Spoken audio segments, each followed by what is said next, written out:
I see many people coming up with ideas of what the product could be, but if you don't have traffic, you have nothing. So what you need is to find a place where you can actually sell your product, and you may need a quite clear idea about that. The same as when you have a web page, you need to know how to get the traffic there, because just having a web page, just because you have it, that doesn't help.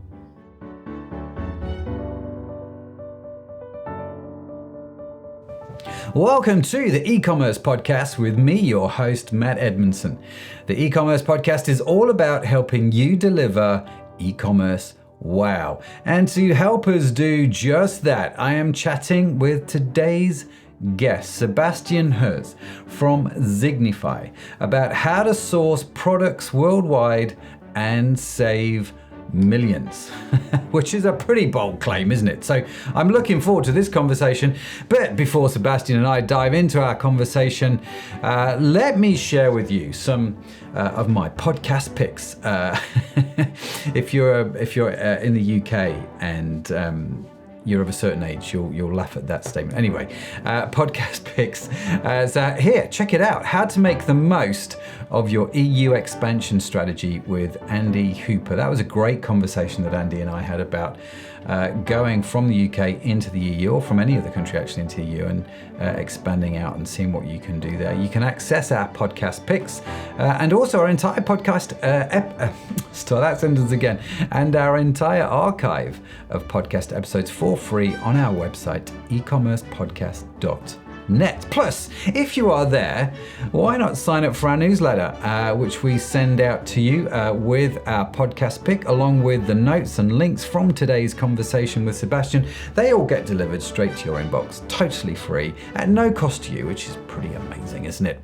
Now, if you are struggling to grow your e-commerce business, or if you feel like you're constantly spinning all these wheels, juggling all these plates, as they like to say, and trying to figure out what to focus on next, well, let me tell you, I have been there, and I know how frustrating it can be. And that's why we created the e-commerce cohort, and we're stoked to say that the e-commerce cohort sponsors this show. E-commerce cohort helps e-com businesses like yours deliver an exceptional customer experience that drives results. And to help you get started, we are super excited to tell you about a brand new free resource which you can get, called eCommerce Cycles. It's a mini course which walks you through our proven framework for building a successful e-commerce business.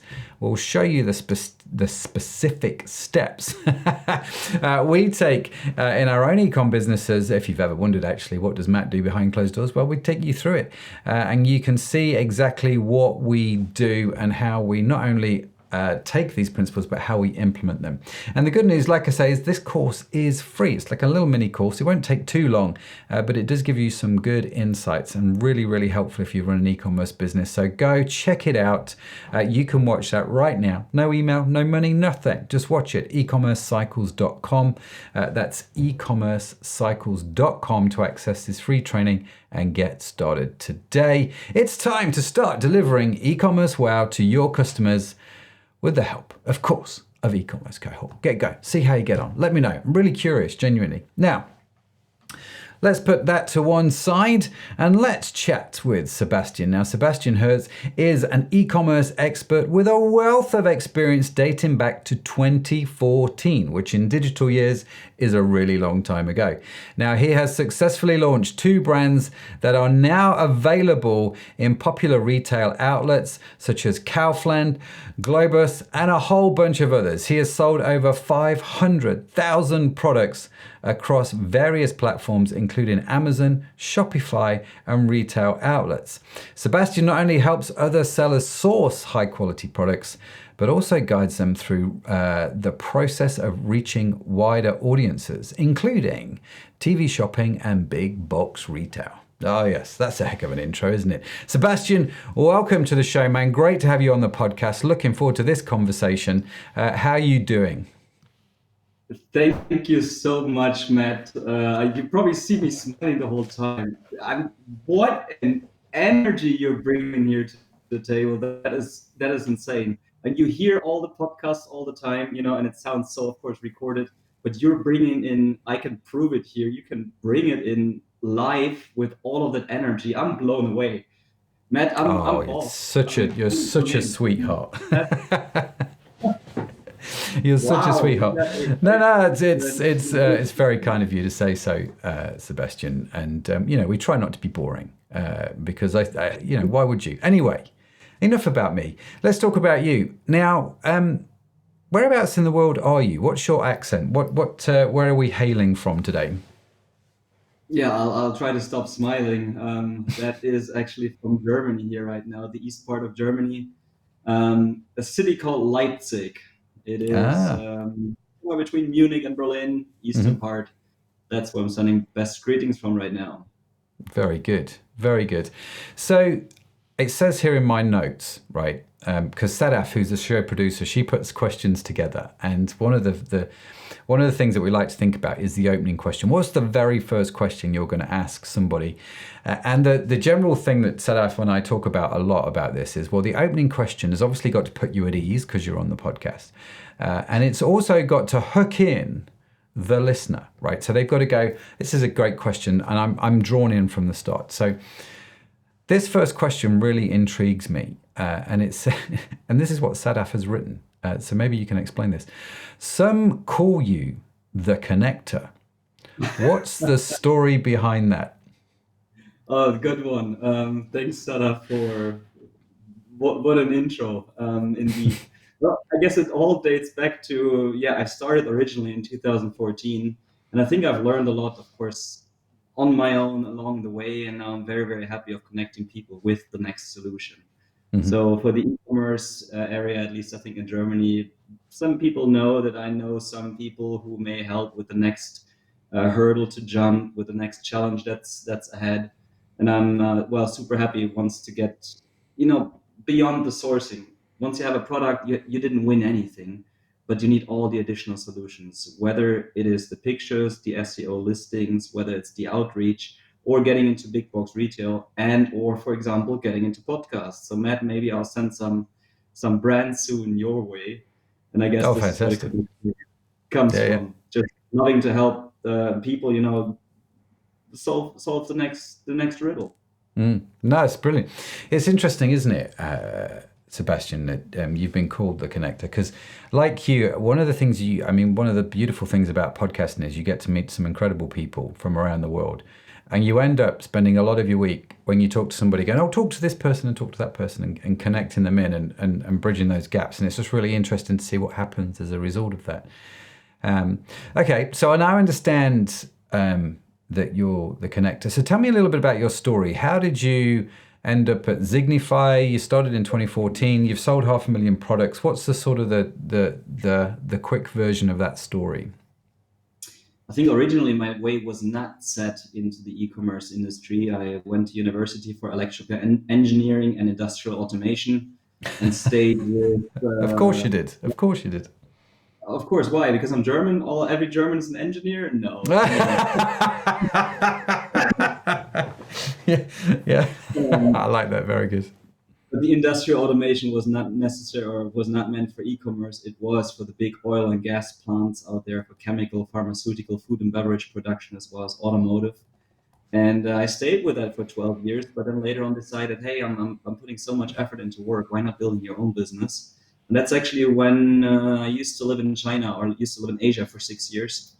And Okay. when the time in China came to an end, I said, hey, I'm right here at the source. Why don't I start my own business? And back then was listening to Scott Volker's The Amazing Seller, Mm-hmm. and found out a way, how can I sell own self-made products or white label products on Amazon. And this is how it just took off.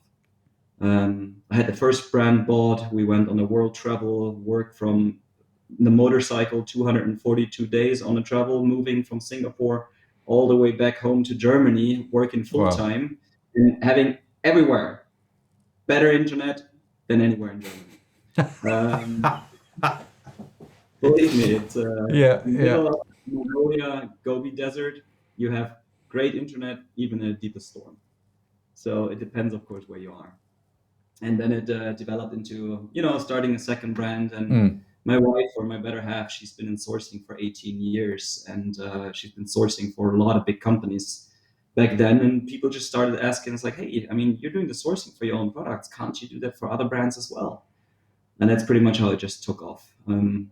Till to the day we have, well, two salespeople right now. We've never really made a paid advertising Yeah. post, and it just spread like through the word of mouth of doing sourcing. And this is where we Fantastic. are right now, actually 2 years later with global product sourcing, with Zignify global product sourcing. And we've helped a few thousand sellers getting their own brands ready from the idea all the way through to getting the products ready for sale. Okay. So that was the journey of exploring it on your own, needing it for yourself, and then the word spreads if you do a good service. Mm. And I think somehow the way has now found us, you and me here on the podcast. So Mm. thank you very much for having me. No, no, it's great that you're here, and it's interesting listening to you talk about that because I'm a firm. My experience is the better you get at doing something, the more people ask you for help, right? Yeah. And it's the better I got at doing e-commerce for my own businesses, the more other people were asking me to help them, and so I still do e-com. But then we started doing the coaching, and then we started doing the courses and all this sort of thing. It all came, it wasn't like we'd started out to do that. It just all sort of came out of what we were doing, that actually a lot of people going, oh, you seem to be doing all right. How can you help us? So I'm curious, Sebastian, the people that come to you then about products, are they companies that are already doing something that have got budgets, or are they entrepreneurs, or even people who are looking to get started? They're not even entrepreneur. They're like, sitting around a kitchen table trying to think, what can I sell online? Or do you get like a mixture of clients? It is by now for sure a mixture. In the very, very beginning, it's mostly, you surround yourself with like-minded people, and those are either the ones who start their own brand, who want to start a product business with physical products or tangible products, talking about like not apps or any courses, but literally things that you can buy, for example, on Amazon or in any of the web shops, and that you can order to home. So yes, it is the ones who start in the very, very beginning because you need some help with how do I find manufacturers? How do I negotiate the prices? Where do I find them, either in China or other Asian countries, or for the UK, a lot of it in Europe to shorten the delivery ways and have lower delivery costs plus shorter times, also sometimes in production. And or of course marketing aspects of saying, hey, I have some USPs made in Europe or made in the UK, as well as for American sellers, then quite often in Mexico or South America. So we have the smallest ones who are in the very beginning, and I'm super, super happy to even teach them in the beginning. This is how you do your sourcing on your own. And once you're ready and you understand, hey, I don't want to spend my time on sourcing, but focusing on how do I grow my business in terms of sales and marketing, that then they would be ready to come and do sourcing with an external partner. Or, I myself did what was one of the biggest and longest mistakes I think ever, of doing your product pictures for the first 5, 6, 7 years all on your own, because you think, oh, I need to save money here in the product images, but what they look like in the end, any professional photographer will make a lot better images than I do for myself. There's a lesson there, isn't there? Give it to the people that know the best. So I'm curious, right? And I was having this conversation with my my son. So my son's at university. Okay, he's doing theoretical physics. I still don't really know what that means, if I'm honest with you, Sebastian. But that's what he's doing, and all power to him. And he said to me, Dad, I want to start an online business. I want to do an e-com business to substitute, to create some income while I'm at uni. What do you think I should sell? And we had some conversations about that. So I'm kind of curious, right? Let's start with somebody like that. So Josh is my son. Josh comes to you, says, Sebastian, listen, I want to start an online business part-time. How do I go about sourcing a great product to sell? What sort of conversation would you have with Josh? I mean, first of all, I'd probably give him my hats off to Josh because of studying theoretical physics. I mean, that's a person who's obviously willing to go the hard way and learn the hard way, which is awesome. Why? Because I personally believe it makes very good sense. You may be slower, instead of going, with big money and just spend it all on the experts immediately. But you will learn so much deeper all the ways along that will be needed in order to build a business. So it sounds like, at least from whatever he studies, whether I'm right or not, and I guess he may not be a lazy bum, but that he's willing to learn those things. Mm-hmm. So one of my suggestions would, of course, be, first figure out what would you like, of course, to do. Are you a person who's plain profit driven?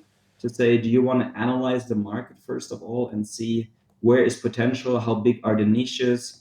For example, if you go on amazon.co.uk and you use tools like Analyze or Helium 10 or several of the other tools, and you analyze how deep the niche is, how big the market is, how much money you can make on there? Or is he a person to find out he would like to build something from the heart? My very first brand was something I was excited about: small size wallets. I was excited about protecting banking cards and privacy protection. So you really stand behind it and you put a lot of effort in there and a lot of heart blood, or you do a lot of things from the heart. So that will be one of the first decisions where you would want to go. Plain profit, or do you build a brand with something behind it and the willing to hustle? Once you've decided that, you would probably want to see where do you want to get the products from, and how big do you think of going in the beginning? Do you want to learn in the beginning on your own how you do the sourcing? So how to find whatever 30 to 60 potential producers, how to contact the producers, how to get the prices, how to go through all of those things, compare them, list them down, and yes, take the hours of effort. Or are you a person who says, nope, I would like to focus on sales and marketing immediately. Let's make sure we get a good product. So those are the ways I think that would decide towards go with an external one or learn it first of all on your own. That's really interesting. And if I'm just trying to think questions that Josh would ask, because I think it's just really interesting if people listening to the show and going, oh, I'm thinking of starting to do something, and here's this guy who's going to help me get products. What sort of niches and products are doing well at the moment? Is it as simple as asking that question, Sebastian, or is it a lot more complex or nuanced? The bigger the niches, the more competitors, of course, you will have in there.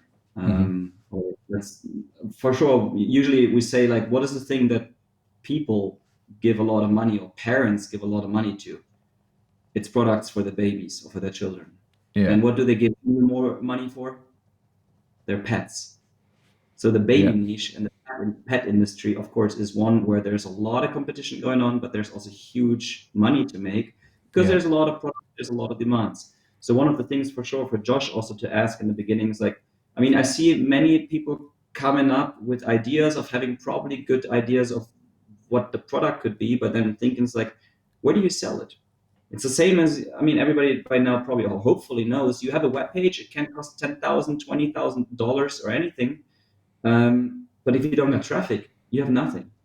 So what you need is to find a place where you can actually sell your product, and you may need a quite clear idea about that. The same as when you have a web page, you need to know how to get the traffic there, because just having a web page, how many pages are being run on a WordPress? Is it 60 million? It's 600 crazy. million? Yeah, there's hundreds of millions now. Is it 800 million? I can't remember. It was a big old number when I saw it.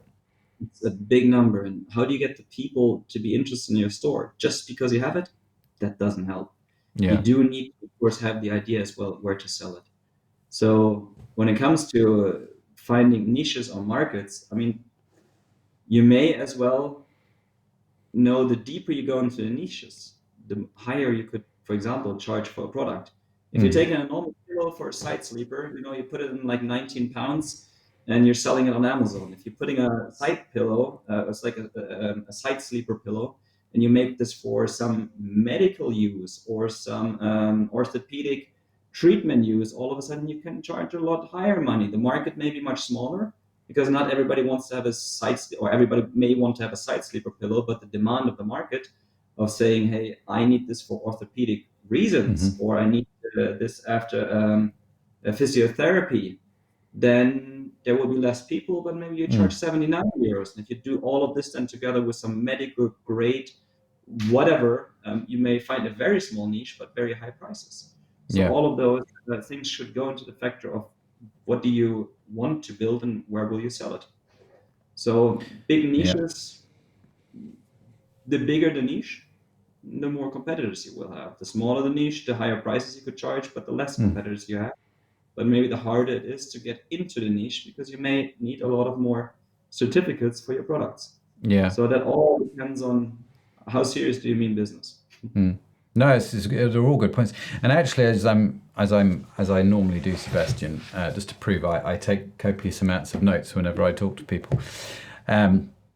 Always wanting to learn, and it helps me keep my train of thought going. And one of the things that I've just sort of listening to you talk is I've got a chap called Norm Farrar in the back of my head. I don't know if you've come across Norm, the Lunch Podcast. You know, Norm. I Yeah, just spent Norm, a great guy. week on a cruise ship. Yeah. He's a great Yeah. guy, isn't he, Norm? And he came on the podcast. I think we've traded podcasts several times. He's been on mine and I've been on his, and he's just a great guy. And I've got him going in the back of my head. You can take an ordinary product and then just, improve it and make it better. And that was his strategy. And I'm sort of coupling these things together.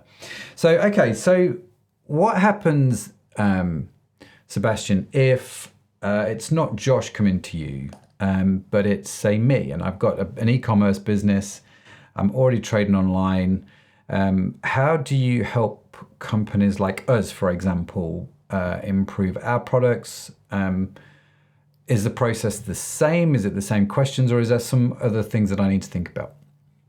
I mean, for existing brands, what we do quite often is, of course, finding additional products that can be sourced and that can be sold. Whether those products should, for example, still be in China, or the question is, do we want to switch it over, for example, to get away from China, both for price as well as time reasons, and or also for marketing USPs. And one of the additional things that we very often do for existing brands is we go in and we look at the best sellers, and we resource the best sellers, where what you said in the opening, what was quite blunt and direct, is yes, this may turn into saving millions of dollars, for example, of bestsellers by, let's say, if you have a product that one single one. We have a good example, a German guy selling in the US. He's not even selling on Amazon, but super successful over a Shopify store.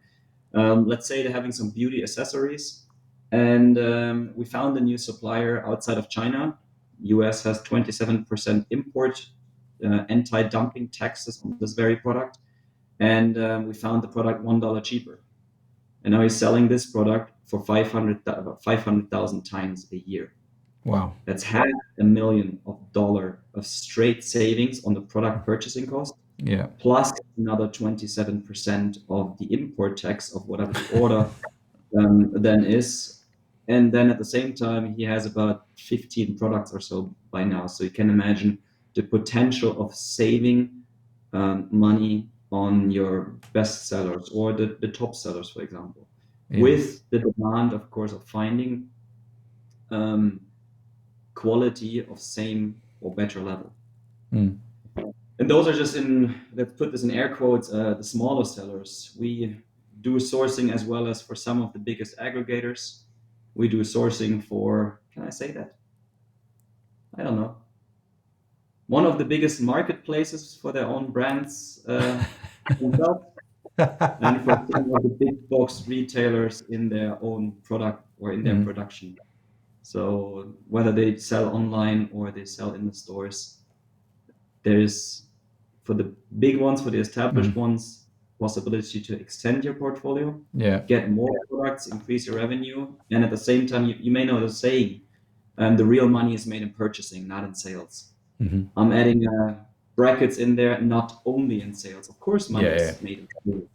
But if you directly add the source, save money in there, you have bottom line savings, and that's massively.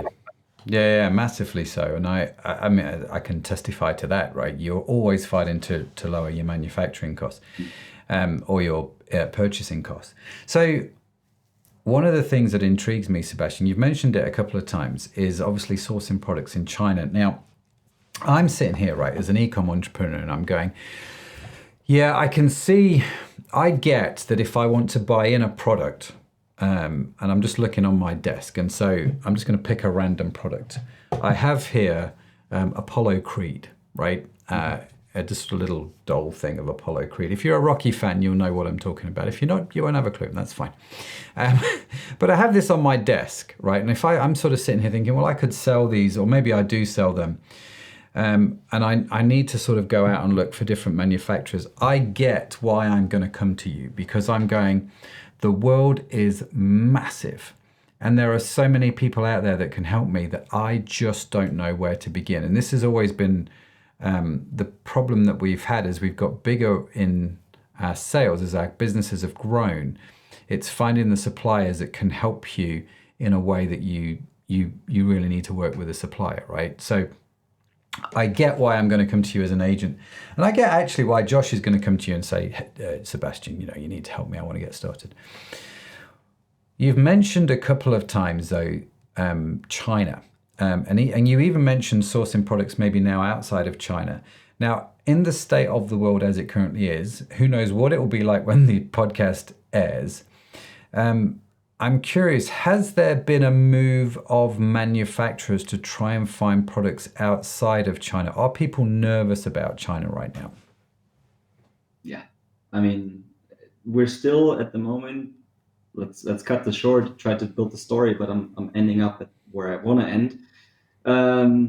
It's actually, by now we still have about 50% of our projects are still sourcing inside China. Okay. A couple of years ago, we were about 10% outside of China. Like a couple of years ago means literally 2 years ago. What happened over the last years, I mean, you've seen it through Corona, you've seen it through lockdowns in companies, lockdowns in full cities in China. We had the Suez Canal problem. We had massive increase in container prices, all of those things. So this is what actually, and the price for shipping, the time for shipping, the delay in the production due to lockdown factories and full order books and so on. Those were the main reasons why people moved a lot away from China. And what I'm, to be honest, personally missing is always, for me, point number 4 is the marketing. The additional USPs that you had when you sell a product where you can say, like my second brand that we have is a cosmetics brand, it's made in Germany.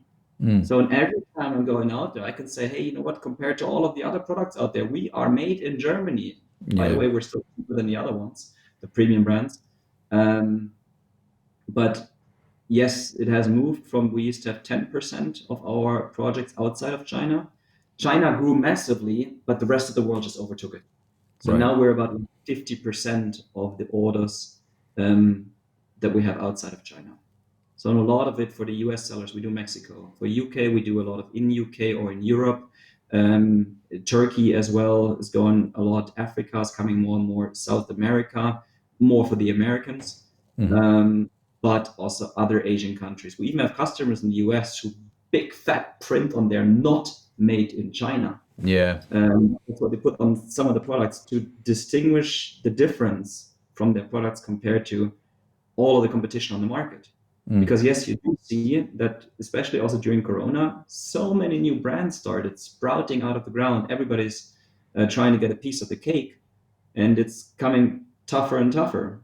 So also one of my hints by now that I'm putting people towards to is, or I'll show you, do I have it actually here? No, I have, for example, I have like one of the cards that you put in the wallet that protects a wallet against RFID theft. I used to be very early in the market, but then I used to have in Germany 63 direct competitors. It's a complete Me Too product. Wow. So with this one, by now, to be honest, don't go into Me Too products.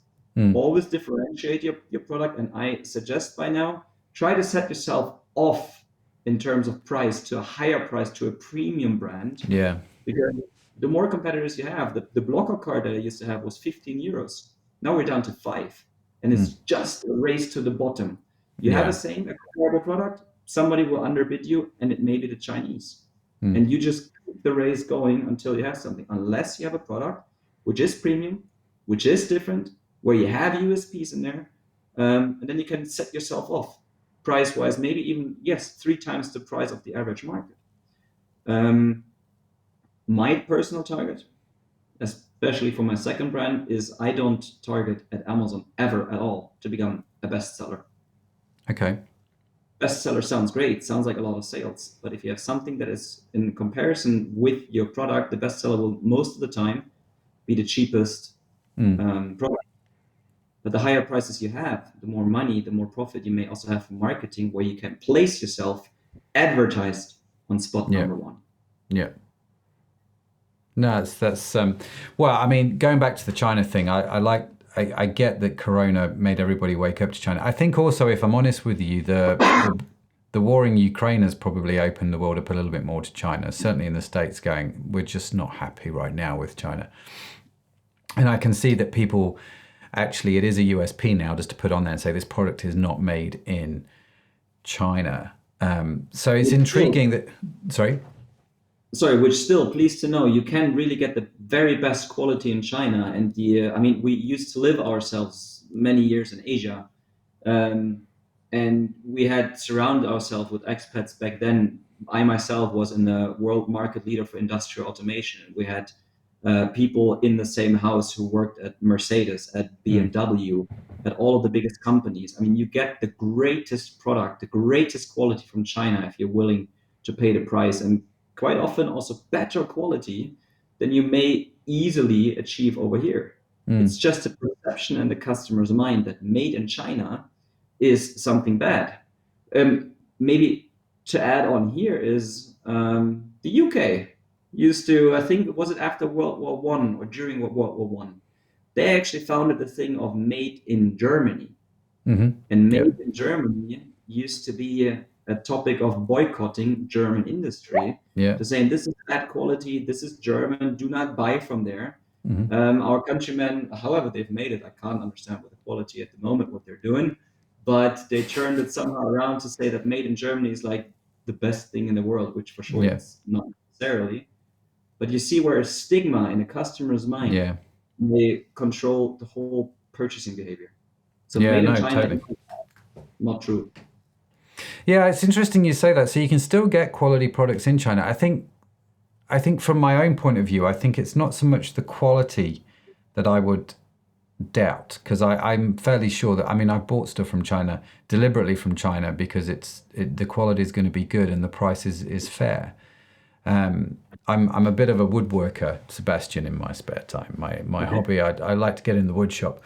And so some of the stuff that you buy online from the States could be 30 times higher than the same product that I could buy from China. And you're kind of like, there has to be more to it than made in America for me to spend 30 times. Do you know what I mean? But then you get into the ethics of it, which I think is a bit of a grayer area. And I'm like you, I'm intrigued to see where it goes, because you're right. In England, made in Germany was, we would tell people that just because you don't buy products from Germany, you don't do that. Yeah. But of course, in the 80s, in the 90s, and up until 2012, I used to directly import products manufactured in Germany and sell them in the UK. And they were always 3 or 4 times the price, but they were always to the millimeter perfect. And that was what you were buying. You were buying very well engineered products. And so that was turned around. So, okay, so I'm buying products. I'm looking at the sort of the global market. How do I make sure in this global market that I find a good quality supplier? I mean, that's one of the things that sort of scares me, is like, how do I know that who I'm dealing with is actually going to be of any use for me as a business in the long run? That's like the pitch possible, right? It's like, go to Zignify. No, yeah, I opened the door for you there. That's fine. You can pay me later.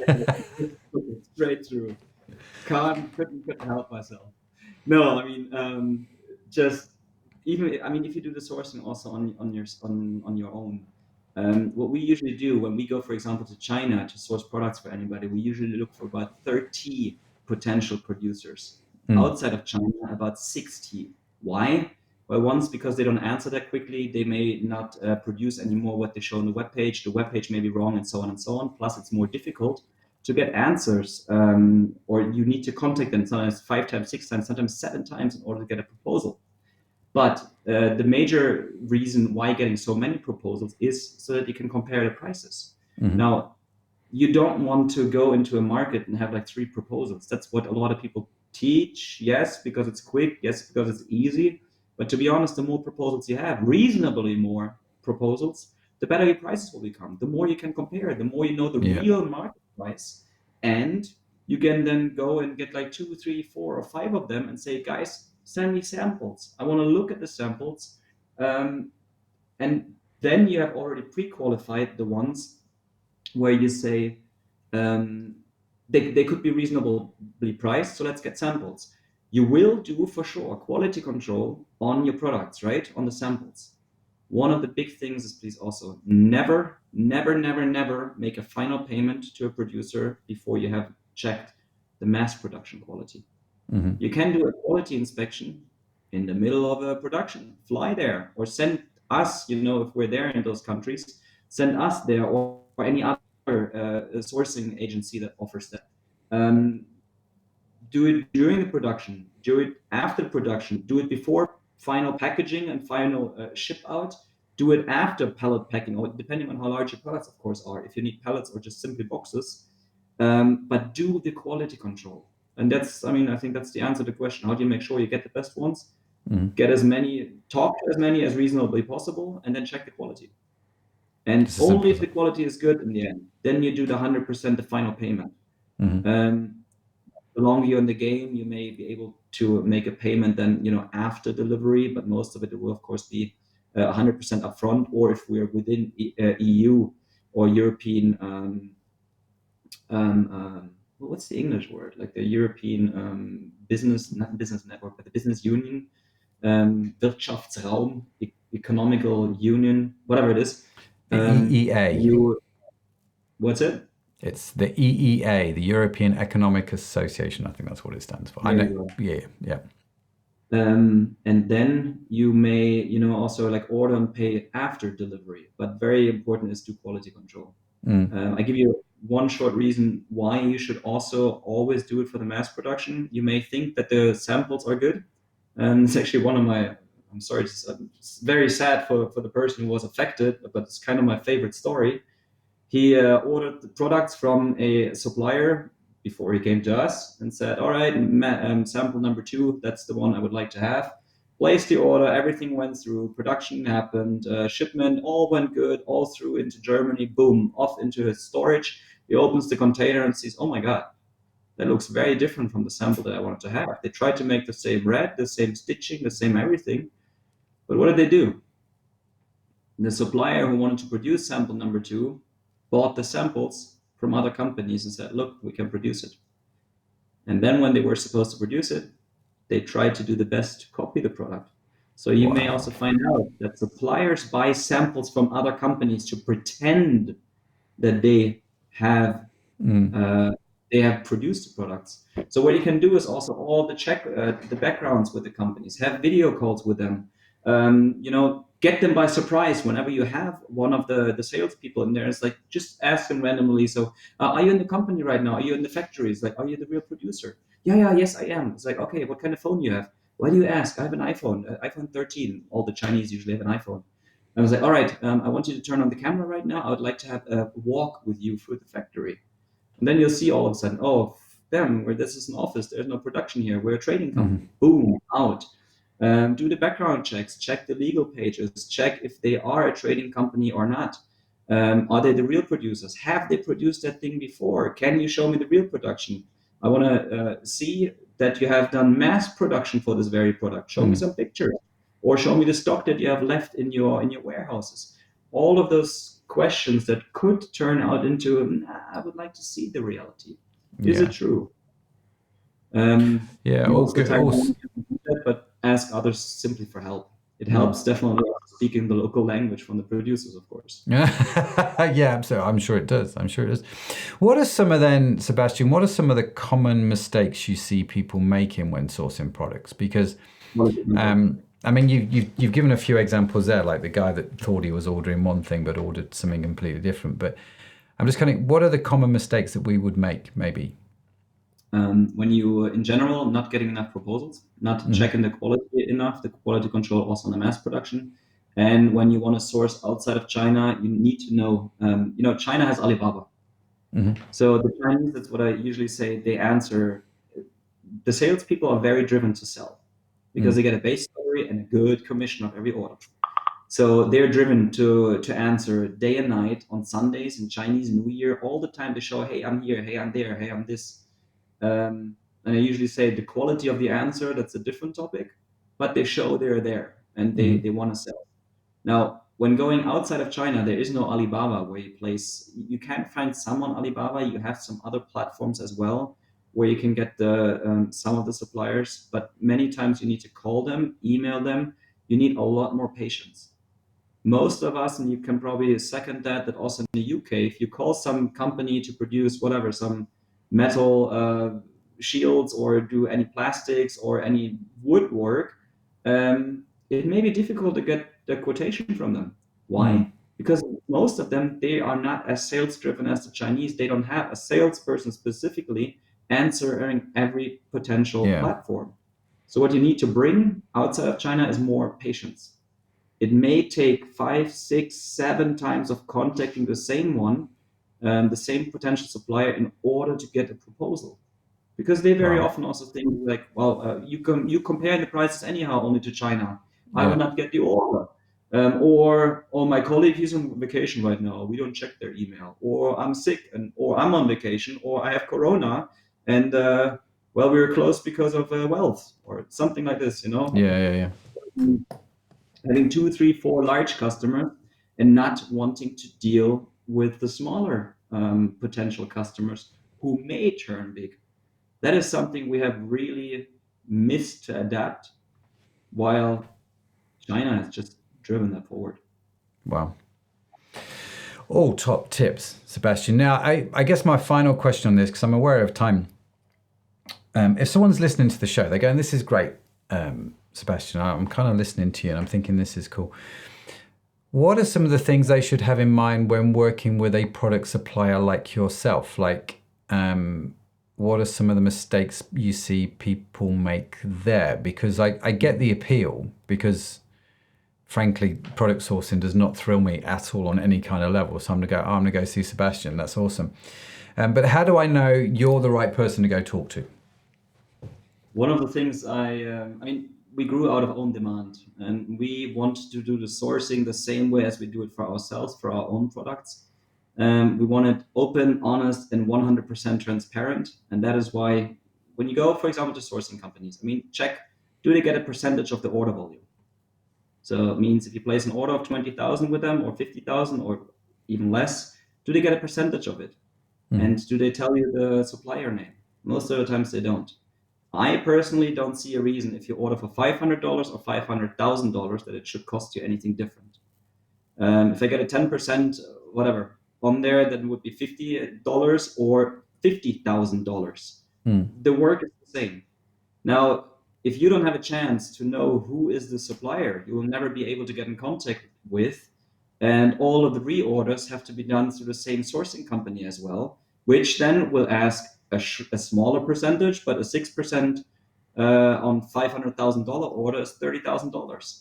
To be honest, it takes about 10 hours of work, and 10 hours of work for $30,000 for a reorder. Not bad. Come on. Yes, we could charge that, but again, ask questions. Why should you pay a percentage? Do you get the contact to the real supplier? So in worst case, you can take over on your own. Can you place the reorders on by yourself if you want to? And do you get 2, 3 proposals? Or is the target to get 30 to 60 potential producers in order to get the real market overview and make sure that you get the lowest possible price? Another question to ask is, when you work with a sourcing company, do they get a kickback? Or do they get a bribe by one of the producers? And how do they make sure they don't get any bribes? Ask those questions. Ask us those questions again. Doors open for me. Yeah, here we go. Zignify will happy to answer those questions. We want to make it every starter as low priced as possible. I think they're really good questions. I think they're very thought-provoking questions as well, Sebastian, because what you're actually saying is demand transparency. In an age which wants transparency but rarely gets it. And I like that. I like that a lot. And so if anyone is going to contact Zignify, contact Sebastian and say, right, dude, tell me about this. Do you get a bribe? Do you take a kickback, etc., etc.? That'd be really interesting to see what you come back with. Listen, Sebastian, I feel like I'm just getting going with the conversation, but time has escaped us. How do people reach you? How do they get a hold of you if they want to do that? Fantastic. I mean, thanks again. For sure, here, I think you see it. Where's my thought on my finger? Zignify.net. In the beginning a Z, or in the end a Y. Zignify.net. Or you can book a free of charge call in there. We'll have a 30-minute talk through your sourcing, look through your current strategy. All of that's for free. But also feel free. I'm usually active on LinkedIn, on Facebook a bit. It's Sebastian the Connector Hertz. I transferred it there to the profiles, and other than that, I think it's the simplest thing is really Zignify.net. Just book a call. Yeah, just book a call on Zignify.net. That's Zignify, or if you're outside of the UK, Zignify. I don't know why in the English-speaking language, the English pronounce the last letter of the alphabet as Z, and the American English is Z. Who knows? Somebody somewhere, I'm sure, can explain that to me that's cleverer than me. Anyway, we will link to Sebastian's info in the show notes, which you can get along for free, along with a transcript at ecommercepodcast.net. And of course, if you're subscribed to the newsletter, that will be coming automatically to your inbox. Sebastian, listen, it's been an absolute treat, man. Thank you so much for joining us here on the e-commerce podcast. I have lots of notes. I have no doubt that we'll be talking in the future as we've got a whole bunch of stuff going on. But it's been an absolute treat. Thanks for coming on, man. Much appreciated. The same here. Thank you very much for having me. And Matt, keep up that amazing spirit. I mean, the energy you put in there is, wow, I'm blown away. Thank you very much. Sure. He's such a smooth talker, isn't he? Sebastian Hertz, a great conversation. Sebastian, thanks for coming on the show, man. Also, a big shout out to today's show sponsor, the e-commerce cohort. Remember to check out their free online training at ecommercecycles.com. We've put that together for you so you can see how we implement in our own e-com businesses. And be sure to follow the e-commerce podcast wherever you get your podcast from, because we've got yet more great conversations lined up, and I don't want you to miss any of them. And if you're listening to the audio, you miss Sebastian giving you a big thumbs up when I said that. But before we wrap up today's episode, let me just take a moment to invite you, dear listener, to become a part of the show. Now, if you're an e-commerce entrepreneur or an expert and would like to share your insights with our audience, well, we'd love to hear from you. Or maybe it's not you, maybe it's someone you know who would make a great guest. Then please do send them our way. To be totally transparent, we have got a massive wait list of people that want to come on the show, but we are very keen to start adding e-commerce entrepreneurs and those with experience in e-commerce across multiple sectors also. So just head over to our website, ecommercepodcast.net, and get in touch. We are always looking for fresh perspectives and new ideas. So don't be shy. Whether you're just starting out or have years of experience under your belt, we would love to hear from you. So that's it from me. Thank you for listening. And in case no one has told you to stay, let me say this. In case no one has told you yet to stay, dear listener, you are awesome. Yes, you are. Created awesome. It's just a burden you have to bear. Sebastian has to bear it. I have to bear it.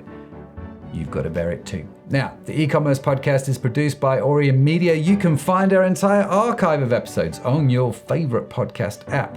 The team that makes this show possible is Sadaf Bainon, Estella Robin, and Tamia Hutsalak. Our theme song is written by Josh Edmondson. And as I mentioned, if you would like to read the show notes, head over to the website, ecommercepodcast.net, where you can also sign up for the newsletter that I've mentioned. That's it from me. That's it from Sebastian. Have a fantastic week. Thank you so much for joining us. I'll see you next time. Bye for now.